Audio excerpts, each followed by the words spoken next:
Hello viewers, வணக்கம். நல்லா இருக்கீங்களா? ரொம்ப நாள் ஆயிடுச்சு நான் வீடியோ போட்டு. இன்றைக்கி நான் உங்களுக்கு ஒரு கதை சொல்ல போகிறேன். என்ன கதைனா, கடவுளை பற்றினதான்னு வச்சுக்கோங்களேன். இப்போ ரெண்டு பேர் ஃப்ரெண்டு, சரியா? 2 பேருமே ரொம்ப க்ளோஸ் ஃப்ரெண்டு. அதில் ஒருத்தன் ஆன்மீகவாதி, இன்னொருத்தர் நார்மலாக சாமிக்கிட்ட நீ நல்லா இருக்கியா, நான் நல்லா இருக்கேனா அப்படிங்கிற கேரக்டர், ஓகேவா? இப்போ அவங்க 2 பேரும் ஒரு நாள் என்ன பண்ணுறாங்க, வெளியே போயிட்டு பேசிகிட்டு இருக்கும்போது 2 பேரில் சொல்கிறாங்க. ஒருத்தன் யார், இந்த ஆன்மீகவாதி, அவன் பேர் சிவா. நார்மலாக இருக்கிறவர் பேர் பாஸ்கர், ஓகேவா? அப்போ அந்த பாஸ்கர் சிவாட்ட சொல்கிறாரு, நம்ம இன்றைக்கி சினிமாவுக்கு போவோம்டா அப்படிங்கிறாரு.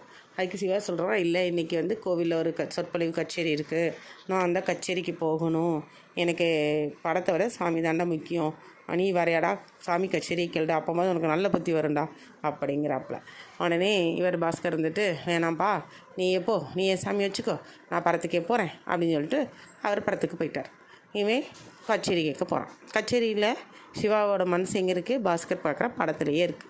பாஸ்கர் படத்துக்கு போனானே, அந்த படம் எப்படி இருக்கோ என்னமோ, இப்போ இன்டர்வியூ இருக்குமோ அப்படிங்கிற எண்ணம் ஃபுல்லாக யார் மேலே, பாஸ்கர் மேலேயே இருக்குது.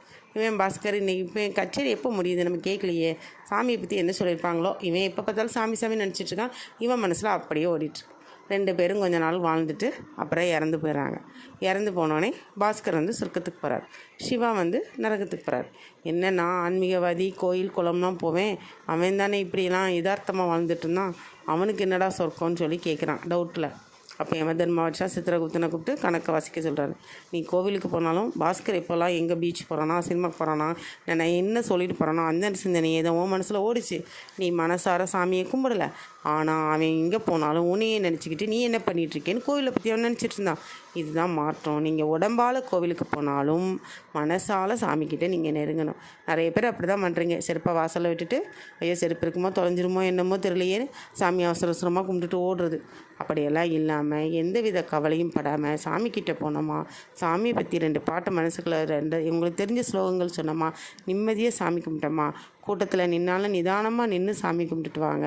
அப்போது சாமியோட அனுக்கிரகம் உங்களுக்கு முழுசாக கிடைக்கும். இதில் நான் இதான் சொல்ல வர கருத்து உங்களுக்கு, ஓகே?